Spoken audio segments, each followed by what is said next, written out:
Dakar.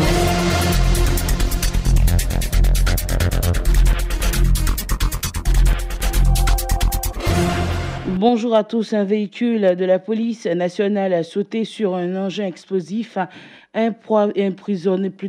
improvisé dans la région du Nord dans la nuit du 5 octobre. C'est au Burkina Faso.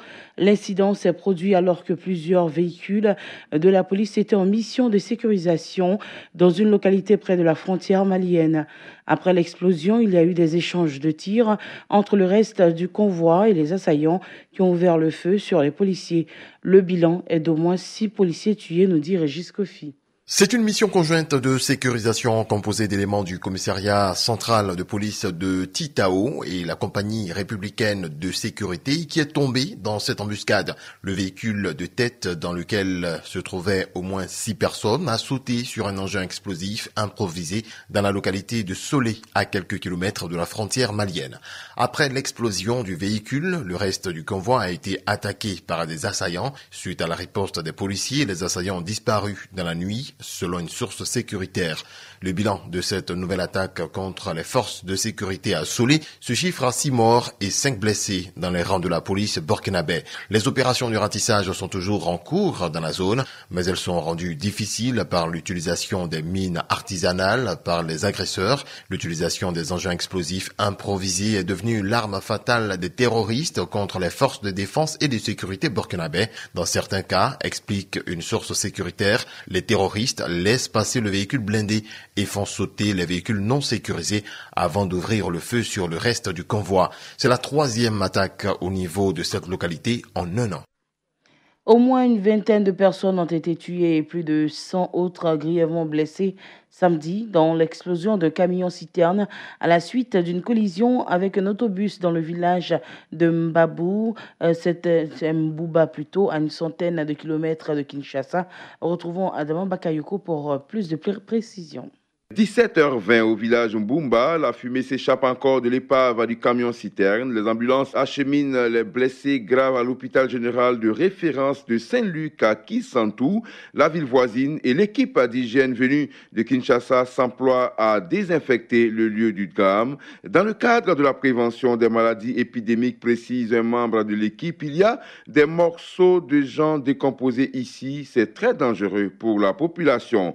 À une dizaine de kilomètres de Mbumba, à l'hôpital général de Saint-Luc, Gérard attend impatiemment des nouvelles de son cousin qui se trouve dans la salle d'urgence. Nous sommes sous le choc, c'est triste, on ne sait pas quoi dire, les larmes ne sortent pas à l'intérieur, on ne fait que prier, raconte-t-il. Il y a des gens qui sont morts calcinés, on ne sait pas les identifier. L'hôpital de Saint-Luc est débordé et un service de transfert est organisé pour une meilleure prise en charge à Kinshasa. L'objectif est de stabiliser et d'organiser régulièrement le transfert et l'évacuation des patients, explique Oli Ilunga, ministre de la Santé, qui s'est rendu sur place. La logistique est en place pour évacuer les patients et les emmener directement dans les structures d'accueil. Nous avons estimé qu'une structure pouvait gérer en moyenne 10 à 15 malades. Le gouvernement provincial et le gouvernement central ont apporté le premier lot de médicaments à l'hôpital samedi soir. La mission des Nations Unies en République démocratique du Congo, MONUSCO, a également rendu disponible 9 ambulances. Au Sénégal, l'ancien ministre Madické Niang a annoncé sa candidature à l'élection présidentielle du 24 février prochain, une candidature alternative à celle de Karim Wade, compromise, car ce dernier est exclu des listes électorales. Eddy Mousson.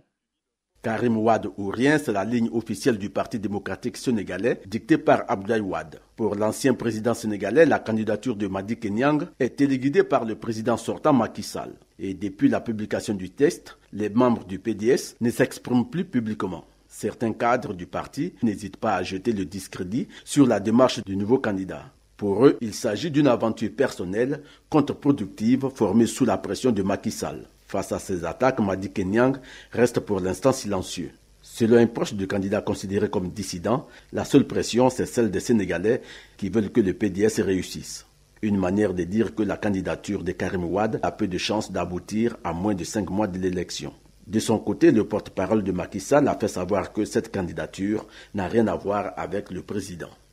Au Niger, un comité ad hoc a été mis en place pour réviser le code électoral, consensus auquel sont parvenus les partis politiques réunis au sein du Comité national du dialogue politique, dont les travaux sont bloqués depuis presque 2 ans. L'opposition y est représentée à égalité avec le pouvoir. Chacun y dispose de 4 représentants, nous dit Ami Traoré. Le nouveau code électoral voté par une majorité des députés sera remis sur la table pour une révision complète. Le principe a été accepté par l'opposition nigérienne qui met ainsi fin à son boycott de travaux au sein du Comité national de dialogue politique. Le nouveau comité ad hoc, mis en place par le Premier ministre Brigitte Raffini, est composé de 15 membres, 3 de l'administration publique et 12 issus des partis politiques, la mouvance présidentielle, l'opposition et les non-affiliés, à raison de 4 représentants par parti. Le comité disposera de 21 jours pour déposer son rapport auprès du président du Comité national du dialogue politique qui, lui, le transmettra à son tour à l'Assemblée nationale. 2 autres points seront débattus par le comité ad hoc. Il s'agit de la question de la représentation des différents acteurs politiques au sein de la Commission électorale nationale indépendante, la CENI, et le règlement intérieur du Comité national du dialogue politique, notamment le caractère consensuel des prises de décision. La majorité présidentielle se félicite de la reprise du dialogue politique. Les partis de l'opposition, que ce soit le Modenfa Lumana ou le MPN, Mouvement des Patriotes du Niger, se réjouissent eux aussi du fait que leurs revendications aient été prises en compte.